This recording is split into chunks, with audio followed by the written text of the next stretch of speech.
वहीं छत्तीसगढ़ में एक साल पहले ही विधानसभा चुनाव जैसा माहौल दिखने लगा है। हर कोई सियासी रेस में आगे निकलने की होड़ में जुटा है।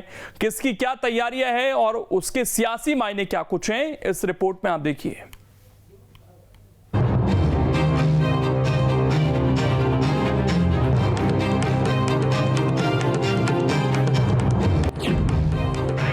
छत्तीसगढ़ में अब जेसीसीजे की पदयात्रा 2023 में होगा सियासी फायदा। ये तस्वीर करीब एक हफ्ते पहले की है, जब कांग्रेस ने किसान जोड़ो सम्मान यात्रा की शुरुआत की थी। सीएम बघेल ने इसे हरी झंडी दिखाकर रवाना किया था। ये यात्रा प्रदेश के सभी 90 सीटों पर जाएगी। अब ठीक इसी तर्ज पर जेसीसीजे के नेता भी पद यात्रा पर निकलने वाले हैं। जोगी जन अधिकार पदयात्रा हर सीट पर जाएगी। इसका पहला चरण 300 किलोमीटर का होगा। अमित जोगी पदयात्रा कर गिरौदपुरी पहुंचेंगे। 5 मांगों के बारे में जनता से संवाद करेंगे। कहा जा रहा है कि इस पदयात्रा के जरिए पार्टी का जनता से सीधा जुड़ने का प्रयास है।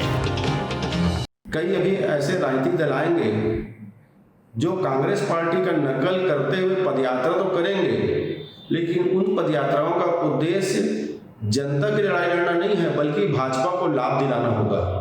जेसीसी, आप पार्टी, बहुजन समाज पार्टी जैसे जैसे चुनाव नजदीक आएंगे, छत्तीसगढ़ में ये इनका पदार्पण होगा, क्योंकि इनका उद्देश्य भाजपा को लाभ देने का काम करना है। अगर ये जनता की लड़ाई लड़ते, अगर ये किसानों की लड़ाई लड़ते या युवाओं के रोजगार की लड़ाई लड़ते, तो मुझे ऐसा लगता है कि देश भर में इनका प्रदर्शन होता। भारतीय जनता पार्टी लगातार बड़े जन आंदोलन, जिसमें महिलाओं का कार्यक्रम, युवा मोर्चा का कार्यक्रम और राष्ट्रीय अध्यक्ष जी का कार्यक्रम संपन्न हुआ।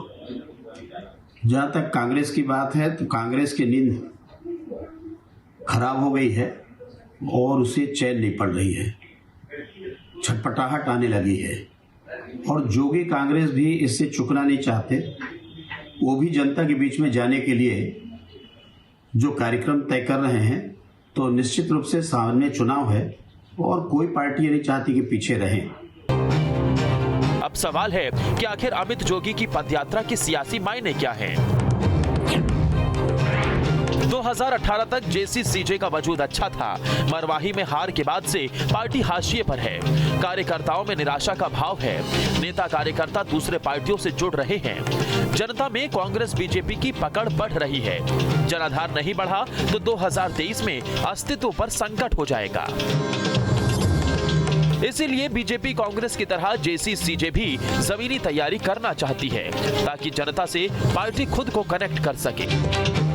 छत्तीसगढ़ में आगामी विधानसभा चुनाव को लेकर सरगर्मी देखी जा रही है। भाजपा और कांग्रेस के साथ अब जोगी कांग्रेस भी मैदान में है। खासकर महिलाओं और युवाओं को रिझाने के लिए अमित जोगी एक पदयात्रा निकालने जा रहे हैं और जिस विधानसभा क्षेत्रों से वे गुजरेंगे वहां पे उनकी एक पकड़ तो है ही है, वहां उनके कार्यकर्ता हैं। लेकिन अब खोई हुई ताकत को अमित जोगी कितना और प्राप्त कर पाते हैं और अजीत जोगी के जाने के बाद जो एक खालीपन है, रिक्तता को कितनी भरपाई कर पाते हैं, ये भी देखना होगा। अब आपको बताते हैं कि आखिर बीजेपी कांग्रेस की क्या तैयारियां चल रही हैं। हर विधानसभा क्षेत्र में कार्यकर्ता सक्रिय हो चुके हैं। बूथ को मजबूत करने पर फोकस है। सीएम भूपेश बघेल जनता से संवाद कर रहे हैं। महंगाई पर बीजेपी को पार्टी घेर रही है। आदिवासी सीटों पर खास फोकस है। इस तरह बात बीजेपी की करें तो आंदोलन पर सबसे ज्यादा जोर है। संगठन की कसावट हो चुकी है। बीजेपी के साथ संघ भी सक्रिय है। मोहन भागवत के लगातार दौरे हो रहे हैं। आदिवासी आरक्षण पर पार्टी मुखर है। इस बात से इनकार नहीं किया जा सकता है कि छत्तीसगढ़ में कांग्रेस और बीजेपी में ही आर पार का मुकाबला है। हालांकि 2018 में जेसीसीजे ने बीएसपी के साथ गठबंधन किया था तो पार्टी को 14% वोट मिले थे। लेकिन अजीत जोगी के निधन के बाद पार्टी बिखरती चली गई। मरवाही जैसे गढ़ को पार्टी बचा नहीं पाई। ऐसे में अगर यही स्थिति रही तो 2023 में उपस्थिति दर्ज कराने तक में दिक्कत हो सकती है। इसीलिए अमित जोगी अब पदयात्रा के जरिए लोगों से कनेक्ट होने के लिए निकल चुके हैं। देश में भारत जोड़ो यात्रा के नाम से कांग्रेस पार्टी की पद यात्रा चल रही है। ठीक उसी तर्ज पर कांग्रेस पार्टी ने छत्तीसगढ़ में भी ब्लॉक स्तर तक की पदयात्रा की शुरुआत की है। इस पदयात्रा के माध्यम से स्वाभाविक तौर पर 2023 में फिर से फतह हासिल करने की कोशिश है, लेकिन अब दूसरे राजनीतिक दल भी पदयात्रा के माध्यम से छत्तीसगढ़ में अपनी चुनावी जमीन तलाश रहे हैं। जेसीसीजे पार्टी भी छत्तीसगढ़ में पदयात्रा करने जा रही है। इसके अलावा राजनीतिक मुद्दों के आधार पर जैसे कि धान खरीदी का रेट बढ़ाकर भी जेसीसीजे 2023 के विधानसभा चुनाव की तैयारी कर रही है, लेकिन अब इन मामलों में राजनीतिक बयानबाजियां भी देखने को मिल रही हैं। बीजेपी इसे किसी भी प्रकार का नुकसान करार नहीं दे रही है, तो कांग्रेस कह रही है कि जेसीसीजे की पदयात्रा बीजेपी को सपोर्ट करने के लिए है। अब देखने लायक होगा कि ये पदयात्राएं राजनीतिक दलों को 2023 में क्या फायदा दिलाती हैं और क्या नुकसान।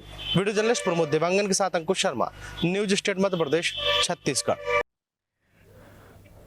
अब इसमें खबर तो यह है कि छत्तीसगढ़ में आपकी सक्रियता बढ़ी है। जेसीसीजे को सबसे बड़ा खतरा आपसे है, क्योंकि आप जेसीसीजे के वोट बैंक में ही सेंधमारी कर रही है। इसीलिए अमित जोगी को वोट बैंक बचाने की चिंता सता रही है।